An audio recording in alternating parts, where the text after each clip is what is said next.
Welcome, everyone, to I So Appreciate You, a raw, funny, and uniquely insightful podcast about the issues and opportunities we all face as values-based leaders and humans. I'm Nadege.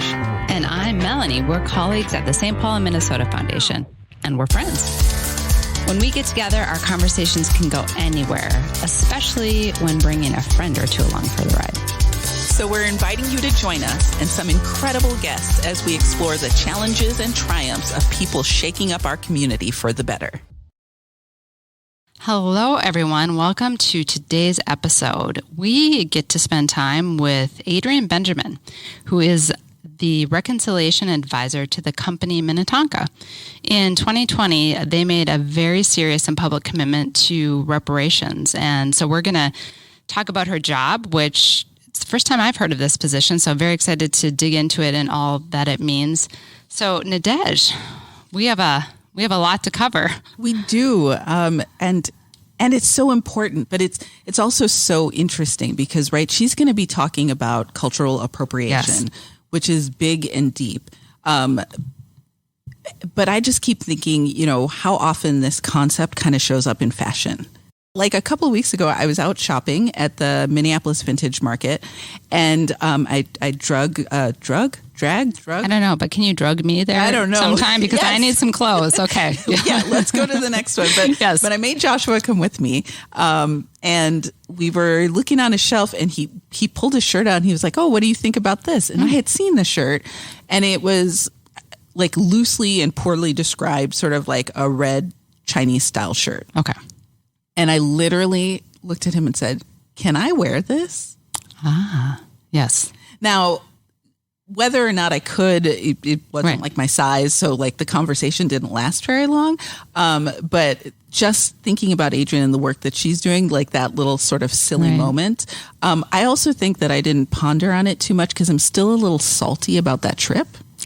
And I'm going to tell you why. Why is that? So like I said, I brought Joshua yes. to the market, and he was like coming as a hey, we're going to do this, and then maybe we'll go to brunch. Uh-huh. And so like I find this one cute sweater. I'll show it to you sometime. Okay. This man left the market with 4 jackets, one of them Dior, one of them Versace. Perfect fit.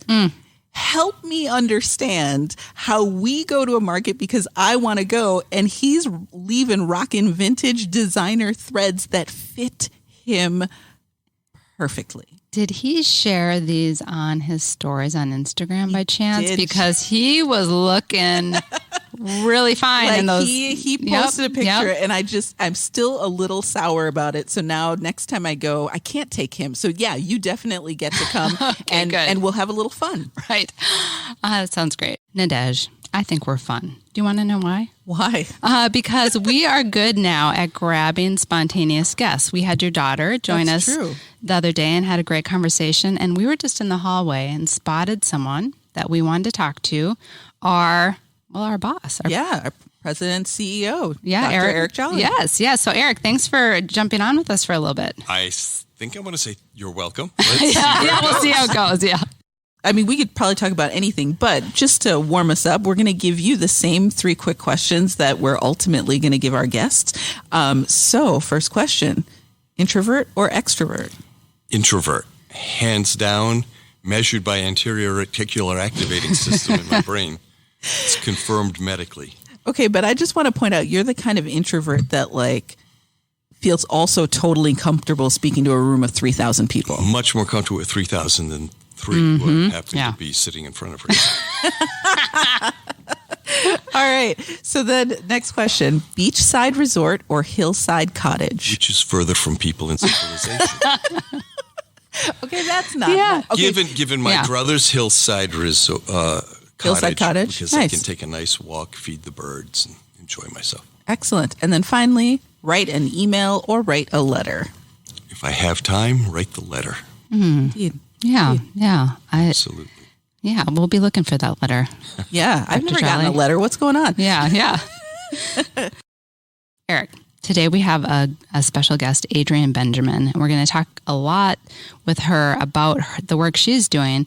And one of the things that Nadege and I have been working through is this notion of cultural appropriation, which is a big topic. And what I was saying before we started recording this is I think for some people, we really need to break it down for why it is even important and why it matters and why it can be harmful. And since you're a former professor who is really talented at teaching these complex concepts, and I know you do work around this as well, how would you respond to that? What is it and why is it harmful? Wow. So I know. The easy question. Yeah, exactly. Question. I don't have the professor's textbook definition of cultural appropriation. That's why. But it is about distorting someone else's culture. Mm-hmm. It's about playing off of someone else's culture with a sense of agency and legitimacy, which is unearned and ungrounded in experience. And so it's cultural appropriation when I tell you how the others think, act, do, or if I pretend to represent something of them. It's not cultural appropriation to reference, to build off of, and to acknowledge. And I think it's important to be able to say that I, as an artist, have influenced others outside of my culture. Right. But it is not appropriate for them to say, look at how I do Cherokee double-wall baskets. Right. Right. And I think that's one of the nuances that people miss. Engagement with another person's culture.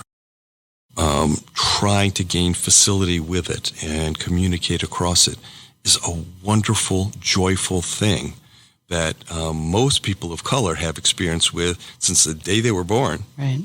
Fair. But we want others to have and get to know us. And I think we need to encourage that, but it is not the same as taking ownership or having agency with it. That's a distinction that I make. Do you ever think, just a follow-up question, there's the line between, I think what you're describing could maybe be broadly characterized as appreciation versus appropriation. Does that line move, or is it placed or fixed in time, like in your estimation?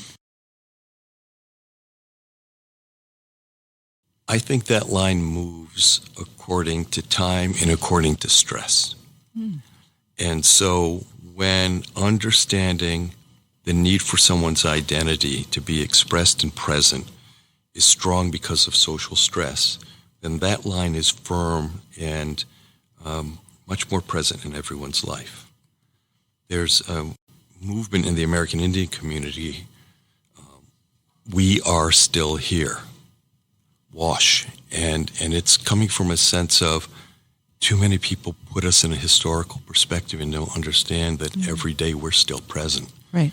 Every day Native women are accosted and disappear at a higher rate than almost any other culture. Every day we have different challenges, and if we can't acknowledge that we are still here, we'll become someone's appropriated memory.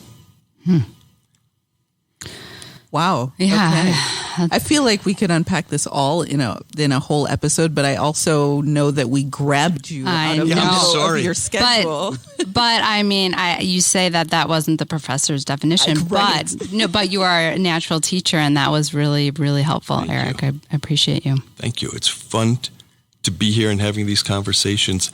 What a special environment for me to come to work in every day when I can have people like you asking questions like this and know that this is what we do here. And now we know you're going to be hiding when you see recording equipment up here from here on out. Absolutely. That's a mistake I will not make again. I'll go out for lunch. Well, thank you for stopping by today. We appreciate it. Thank you. And we'll be right back with our guest, Adrienne Benjamin.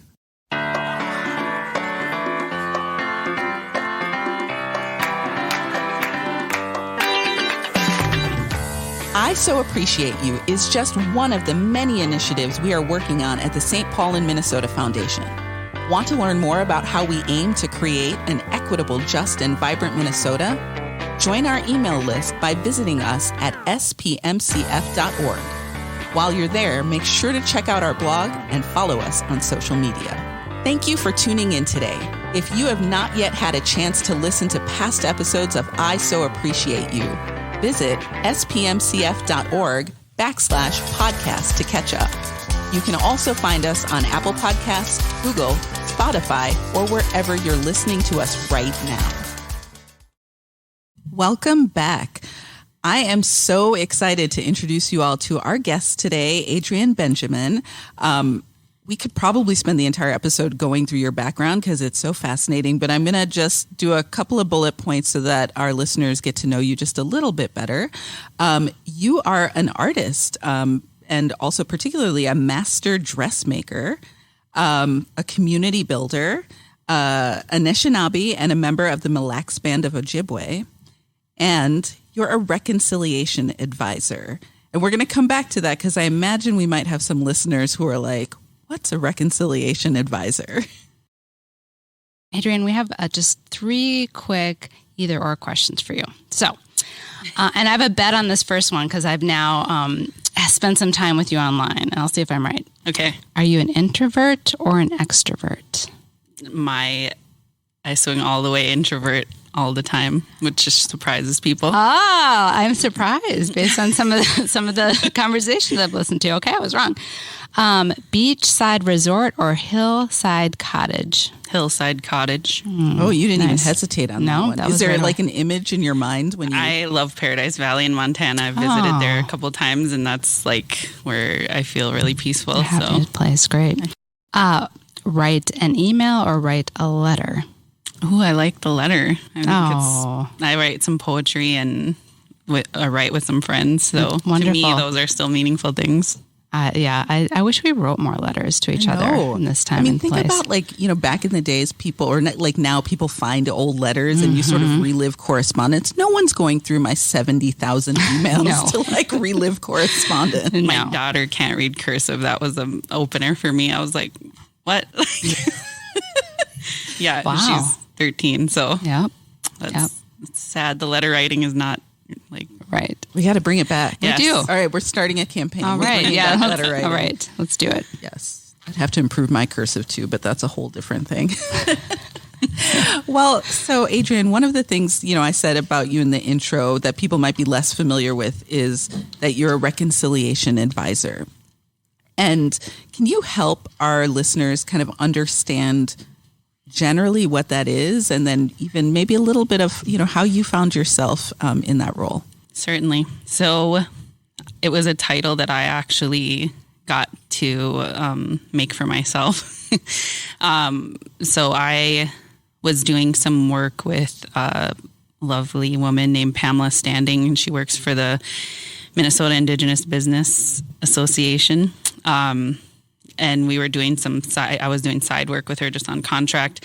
We had many great conversations about, social justice, all kinds of stuff came up and throughout our times. And one day she called me and she said, hey, I've been getting reached out to by this company, didn't name them at first. And they're, done some appropriating and they want to redo or better their situation. And she was like, I know some people are like right away, absolutely no, had zero want to take that on.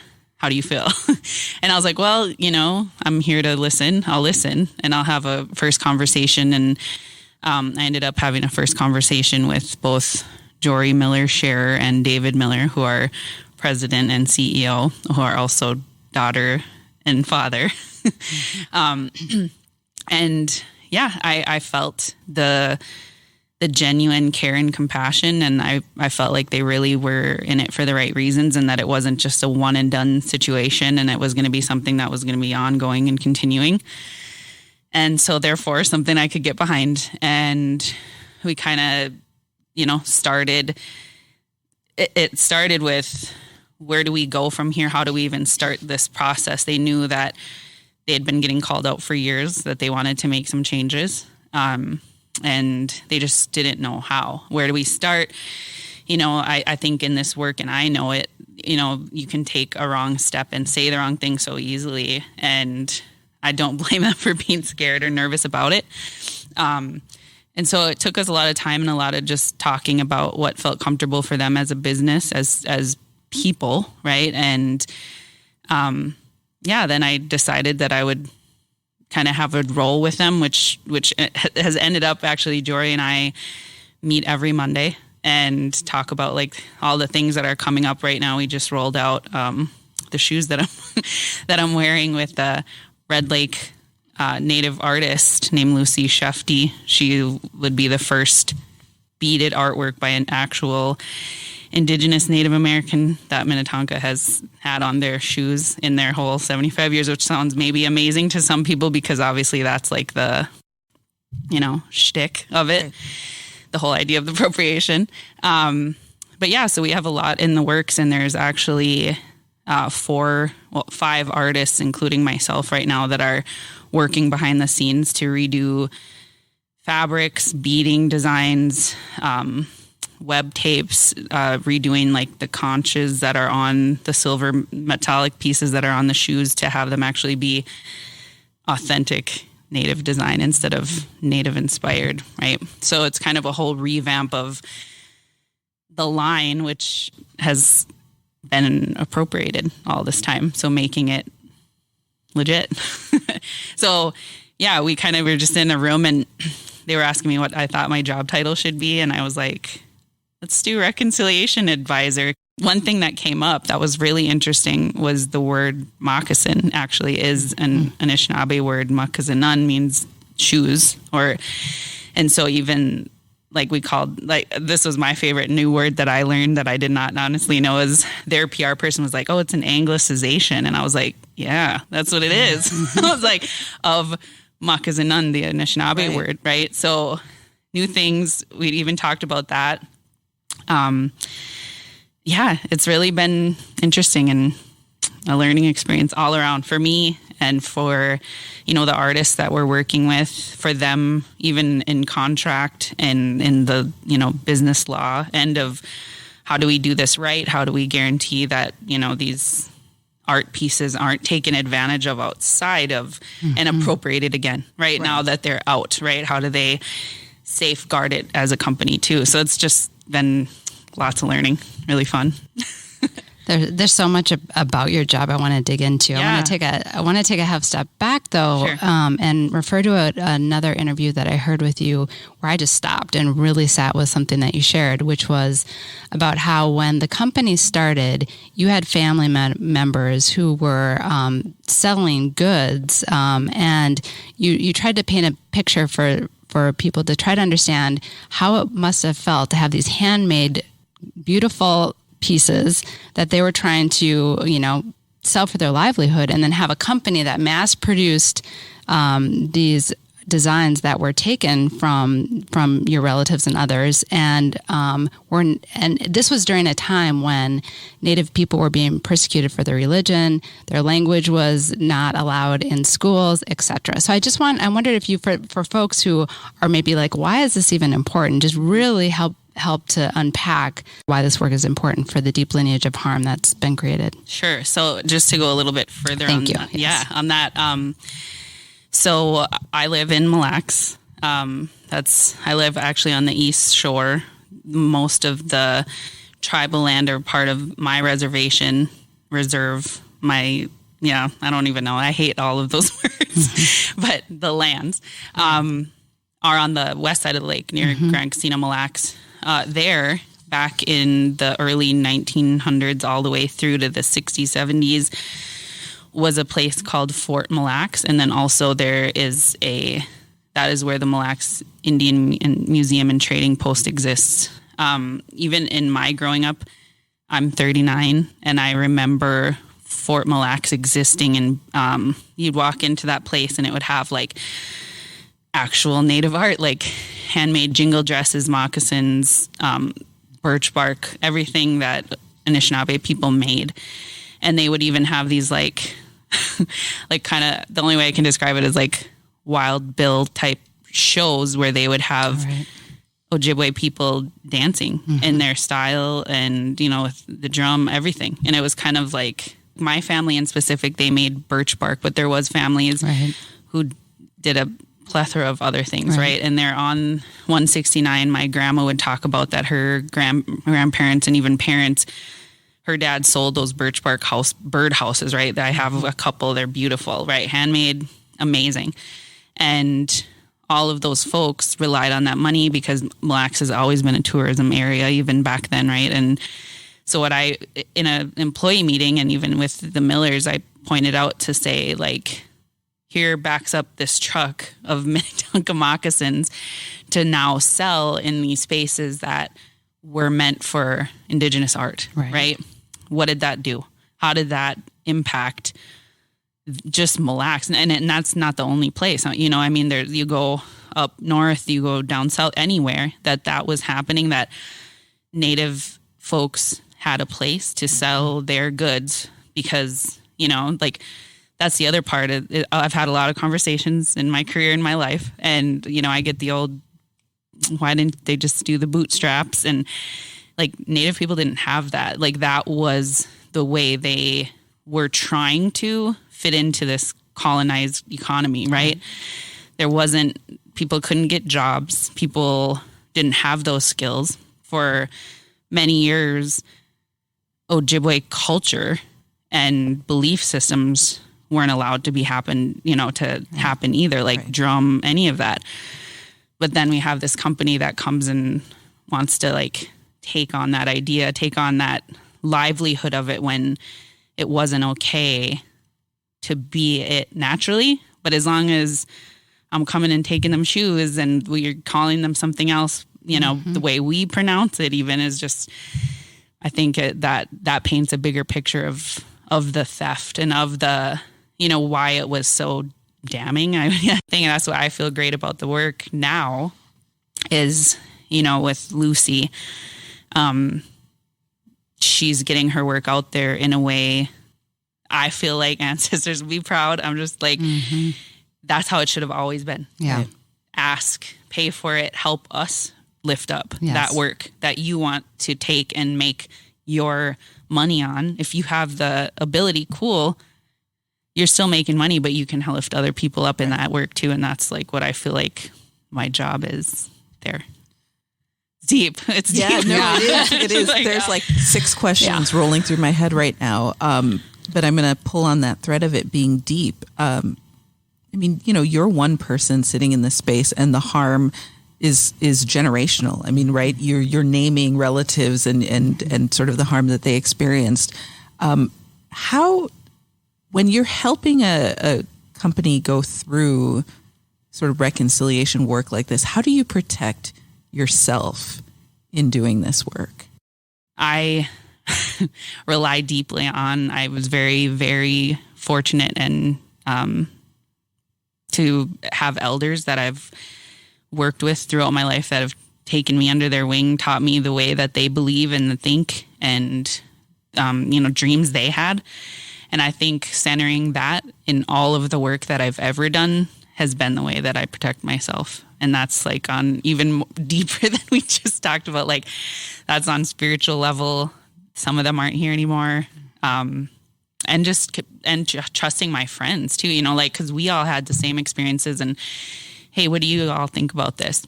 And a lot of them were like, who's a better person than you? You have those elders' guidance. You have like, you know, a North Star that is really strong in yourself to do the work the right way. And yeah, it was like, you make me go really deep here. I'm almost getting emotional about it, but really it was scary because I just, you know, it was like, I did feel that. I'm like, yeah, who else? Because I could think about it like someone else who might not have had my same experiences, being able to name those things, to feel it, to have it in my family, and I'm not to say because it's not anyone else's fault either that they don't have it because of the trauma, colonization, all of it, right? Like, but I just thought, if not me, then who? And one time I had a really great mentor who was like, talked about, if we're not going to pick up those swords of power, bad people could pick them up too. And we have to be like the ones to grab it sometimes, even if you don't think you're worthy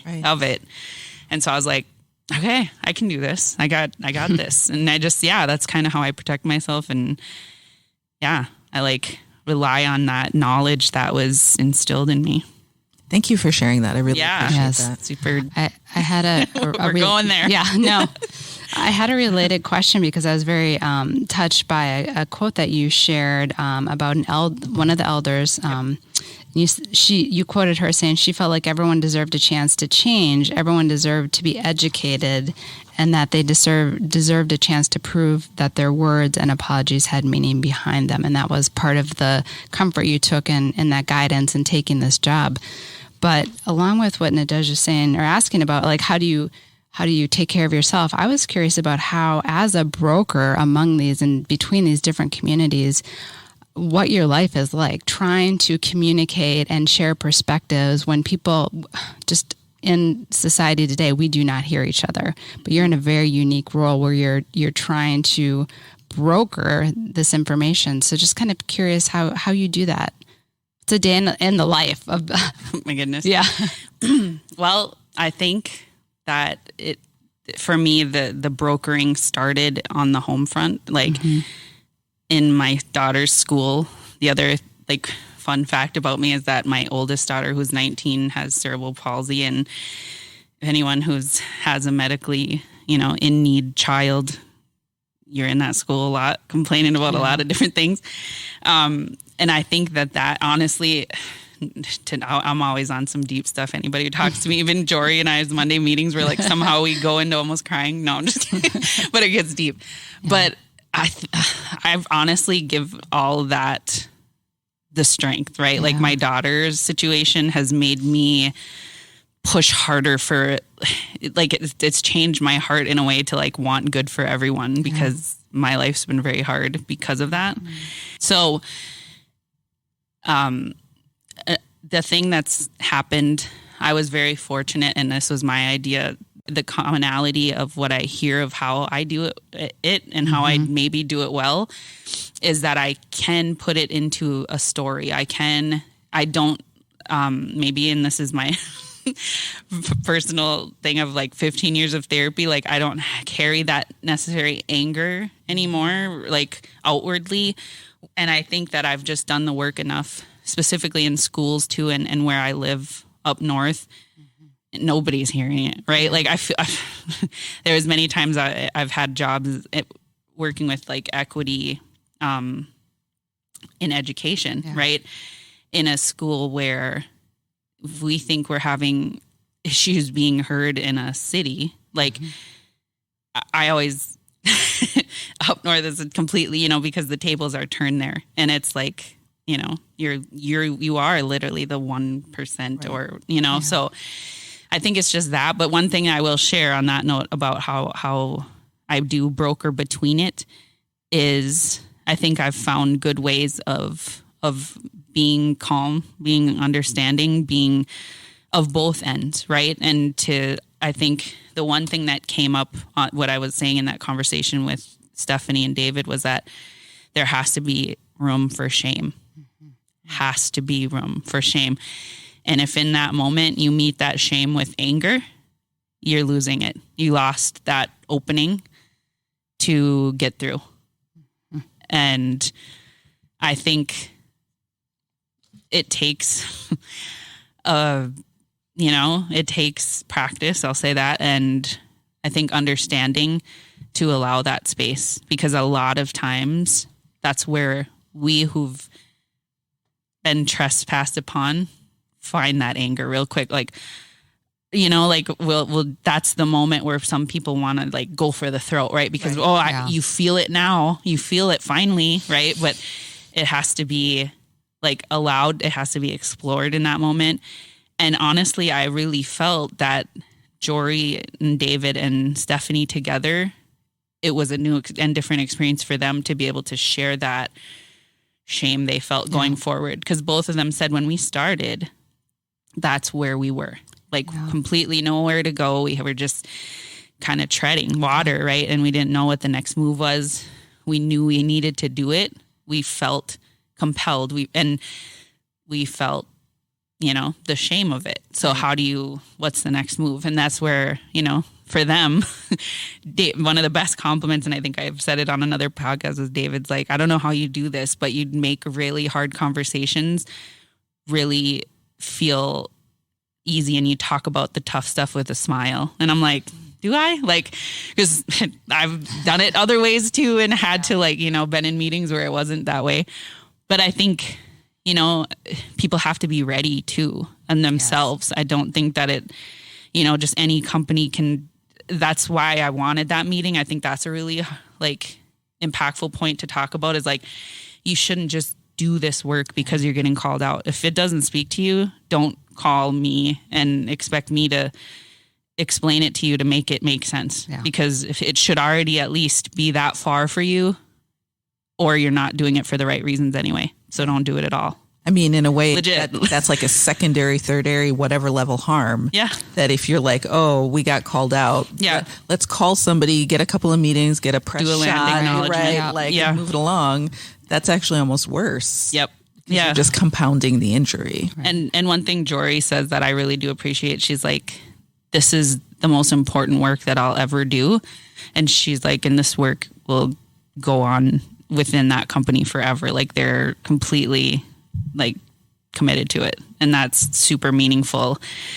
So lots of love for Minnetonka on that, because it's like when you first started, I was like, I don't know. But then like, yeah, Jory's my buddy now. So we're like, and we get into really good conversations, and it's just, I'm excited for the artists that are going to be coming up through, the products and everything else. And it's, to me, that's the heart work of it. And I honestly feel like super grateful every day to do the work that I do. And it was like, and this happening was such a turn point for me. Like all of my prior work, I've always been an artist, but I did a lot of youth work prior to this happening. And the pandemic like pushed me in a different direction. I ended up meeting Pam and then the Minnetonka, and then I'm on NPR, and like 3 weeks after that is crazy.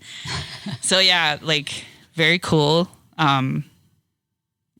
Amazing. I love the work that I'm doing with them, and it's very like inspiring every day. Well, and I want to mention for listeners, just in terms of the outcome on the website, they talk about the reparations that they're making, and there's some very specific steps, so people can go dig into that work. And if you don't mind me jumping in, Nadege, I had a question about because you're talking about this for those companies, and there's so many that have, whether intentionally or unintentionally over time, harmed specific communities, if not many communities. And philanthropy, which we work in, is not without its problematic history, right? And so I'm just wondering what advice you might have for those organizations or individuals or leaders who really authentically are ready to do the work and make that next move. I think, well, depending on what the work is specifically. Yes. I think, and I want to just say one piece to what I said too, because I want to go back to say not to, if it doesn't align and you don't see it right now of why it should align and why you're getting called out, not to not do it, but maybe educate yourself more first before you go and try to just gloss over something. Because I always believe I've had a lot of people that I thought, oh my gosh, why does this person keep coming to this meeting? All they're doing is just going against me every time. But then eventually they have their moment, So I just want to say that, go back and say like, I do believe people can change, but it's like, there has to be a level of education that has to be done on your own first. It can't always come on the backs of people of color, or pay us, period. To help you do that work. Point. Yeah. Exclamation point. Okay. Yeah.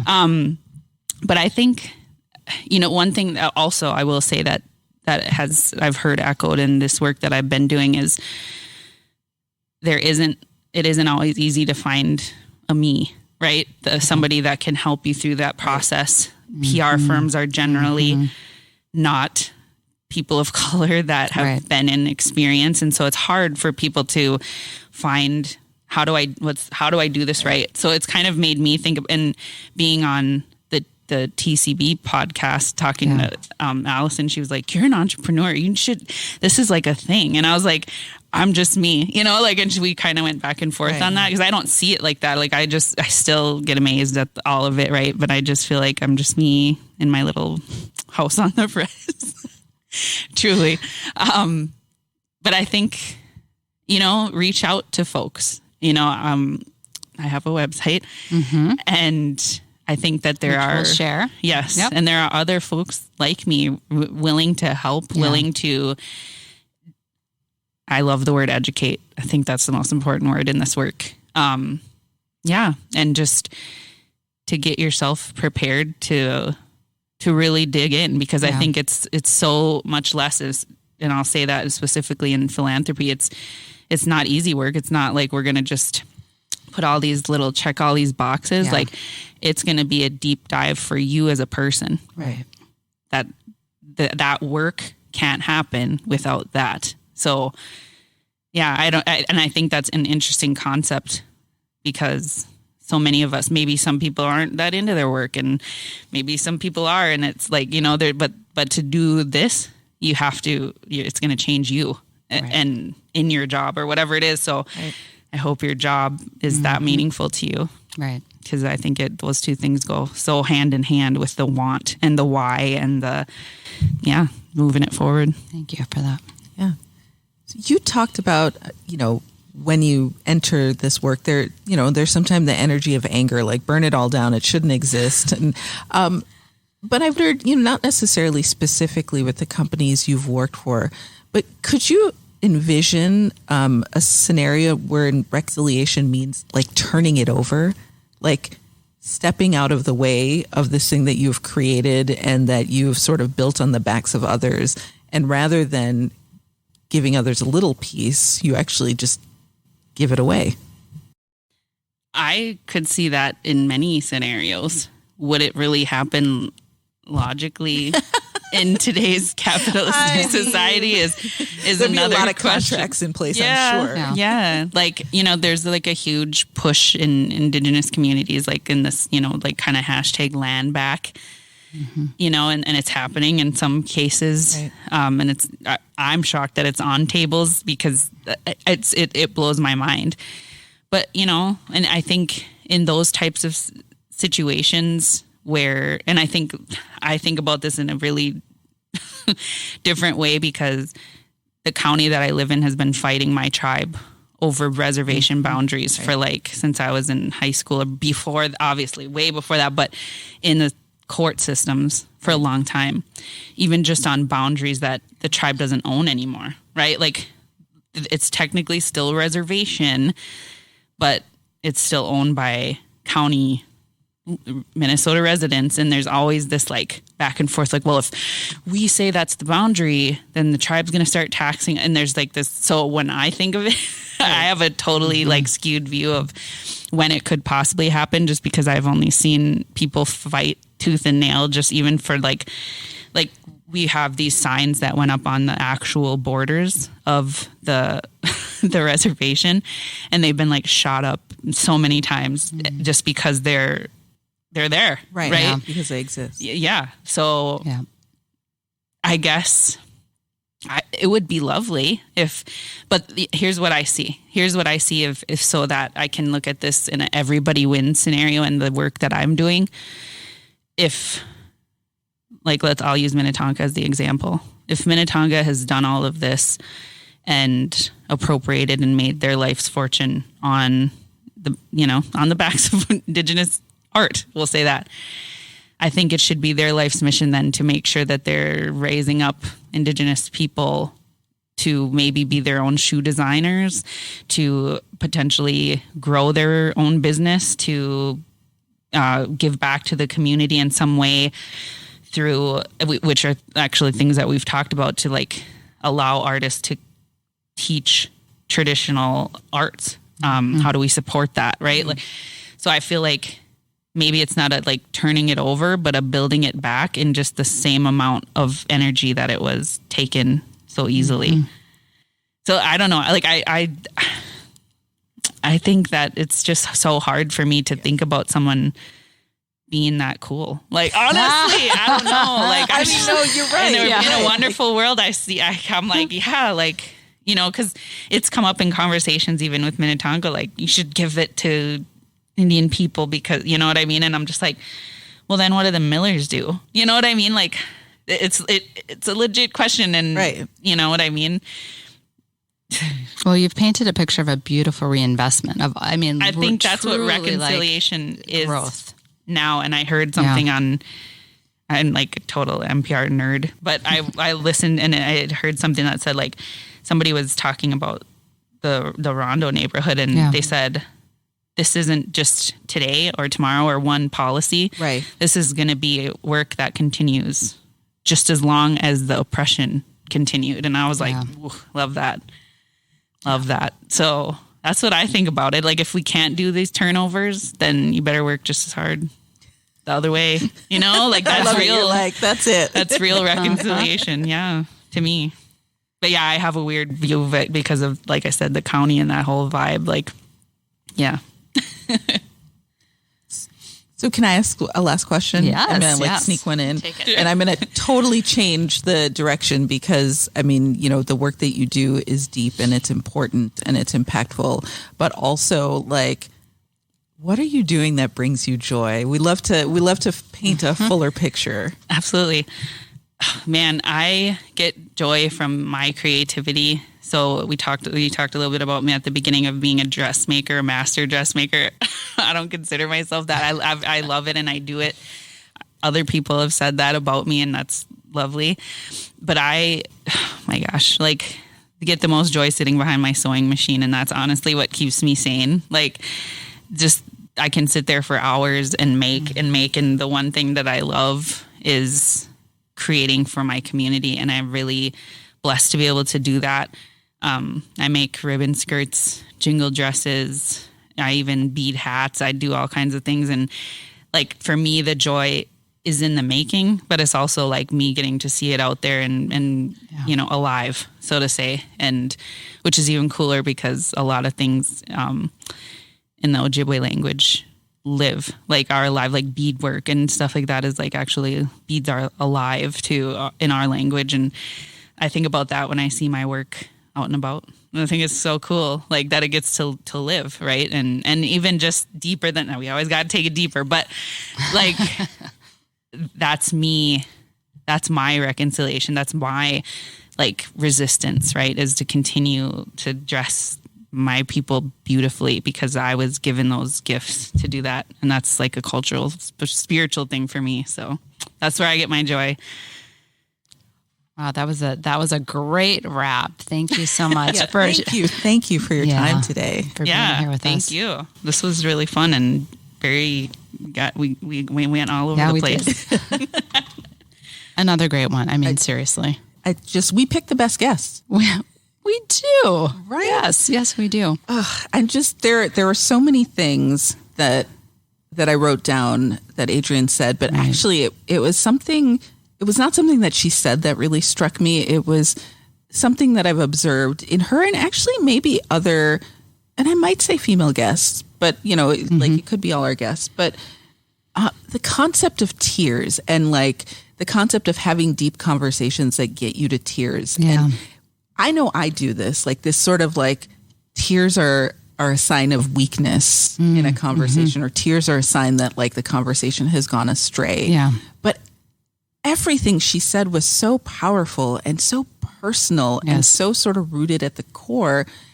I wonder, like, how can we reframe tears not as a sign of weakness, but as a manifestation of deep and important and critical feeling and thinking and being?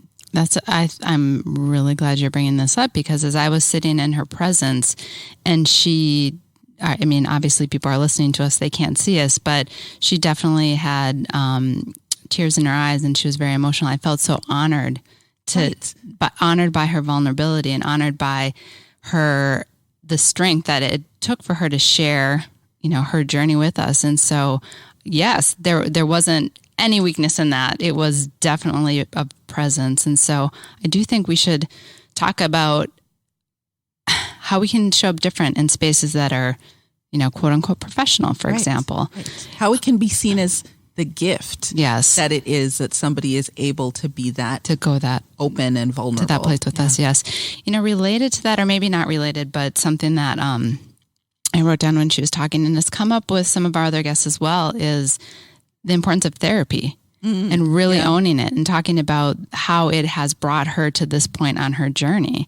And I really appreciated that too, because it is so critical. Right. And I think we talked about it with Sarah when she was talking about social media and the way that she takes care of herself as part of that. So there's a lot that our guests bring beyond the subject matter. And just sort of reinforcing ways that we can all show up in our lives and sort of be better versions of ourselves. Yeah, I agree. I think there's a lot for people who are listening to this to reflect on, both just from a practical standpoint, like where do we need her position in our organizations, as well as how do we show up as humans who are, you know what, I'm just thinking of this now.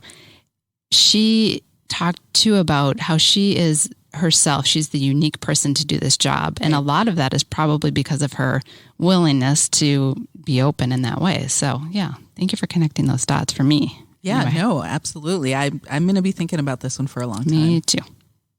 Thank you for listening to I So Appreciate You. You can find us on Facebook at I So Appreciate You Podcast and on Twitter and Instagram at So Appreciate You. We'd also appreciate you taking a moment to write us a review. And if you like our show, be sure to follow I So Appreciate You on Apple Podcasts, Spotify, or wherever you're listening to us right now. Have a question or topic suggestion? Email us at podcast@spmcf.org. Thank you for listening to I So Appreciate You.